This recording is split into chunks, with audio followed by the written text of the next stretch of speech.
जिला स्तरीय मांडिया दिवस पालित बलांगीर मुख्य जिला कृषि अधिकारी कार्यालय परिसर में जिला कृषि विभाग आयोजन में जिला स्तरीय मांडिया दिवस पालित हो जाइछि।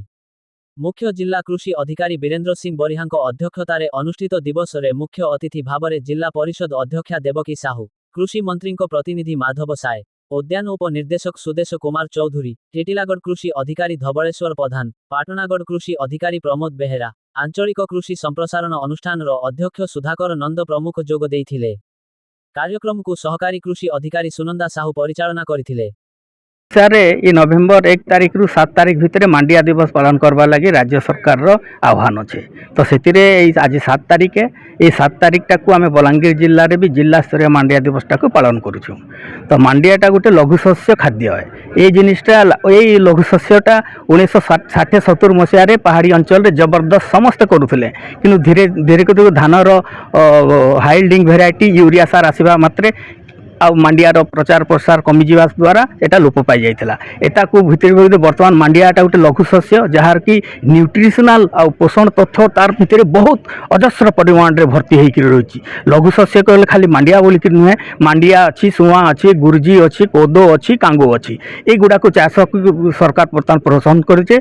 बर्तमान आम जिले में यही वर्ष आम पाखापाखि 8000 हेक्टर आमर टिटलागढ़ आउ बंग आमर पाटनागढ़ सब डिविजन रो सबु ब्लॉक रे करा हिचे। केवल सईतला ब्लॉक को सेटा को छाड़ी देले आ बलांगीर जिल्ला रे नाइन जदि आसंता वर्ष रे जदि लागू हबो तो बलांगीर सब डिविजन टाकू भी आमे नहीं पारमु। ए 8000 भितरे सेटा चासी माने करूछन, किंतु सरकार रो मुख्य उद्देश्य रहउचे जे मांडिया चाष रो संप्रसारण हेबार संगे संगे तांकर आय ता केनता उत्पादकता हारटा वृद्धि करा जिबा तार उपरे ट्रेनिंग देकरी चासी मानकर सेटा गुरु दायित्व। किंतु प्रथम जदि लक्ष्य उद्देश्य को आम जदि देखा मांडिया योजना रे तो पहला है कि आम समस्ते सरकार चाहूचन कि ओडिशावासी समस्ते निज दैनंदिन खाद्य रे मिनिमम प्रति खाद्य रे से माने 25 भाग रो मांडिया मिसा खाद्यटा को सामिल करूँ बोलिकी। तो भात डाली तरकारी सहित मांडियाटा नुहे कि भात मेतार जड़े खाई पारबो, किंतु गोटे मांडिया लडुटे खाई पारबा, टिकरीटे खाई पारबा। तो से जार फल रे हे पोषण तथ्य जो आज गर्भवती महिला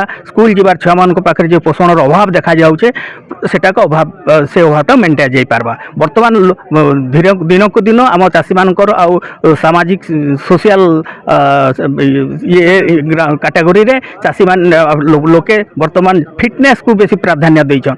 फिटनेस लगी से माने विभिन्न बहुत दामिकिया पोषण तथ्य थिबा जिनिस गुडा को विटामिन्स, मिनरल्स, प्रोटीन पाउडर से माने खाउछन। से माने नाइ देखि कि से भितरे भी से प्रोटीन पाउडर रे मांडिया आउ सोया रो परिमाण रो मात्राटा बेसी रहउची। तो निश्चित भाव में एटा जदि आमे आज चाषी आमर पाखे करुचे, जदि सिविल सोसाइटी एटा को कंज्यूम करवा तो चाषी जेन उत्पादन करुचे से निश्चित भाव में से कहि पाबरा कि अरे मोर प्रोडक्ट को भी सिविल सोसाइटी खाउचे, मु ताके गोटे बेस्ट क्वालिटी रे देई पारबी आ तार भितरे इंस्पिरेशन हेबा कि अरे बिक्री जेहेतु संभव हो पारुचे लोक खाउछन तार। तो से माने केनता बेसी एरिया रे मांडिया के प्रचार प्रसार करि पारबे, व्यवहार करि पारबे। से उद्देश्य रे आज एई मांडिया दिवसटा को आमे जिला स्तर रे पालन करूछु। खाइबार सहित तार उत्पादकता हार प्लस ता सहित विभिन्न वुमेन्स ग्रुप गुड़ा को आम एतार प्रोसेसिंग भैल्यू एडिशन कि इतर भाव में बिस्कुट तैयारी करबा तार फिर तालीम देकरी विभिन्न जगार से माने स्थापित होइछन। प्लस मांडियार होटेल काफे मान भी आम प्रचार प्रसार करूछु। लोक मान को विभिन्न स्थान गुड़ारे प्रति वर्षर निर्धारित टार्गेट हिसाब से आम मांडियार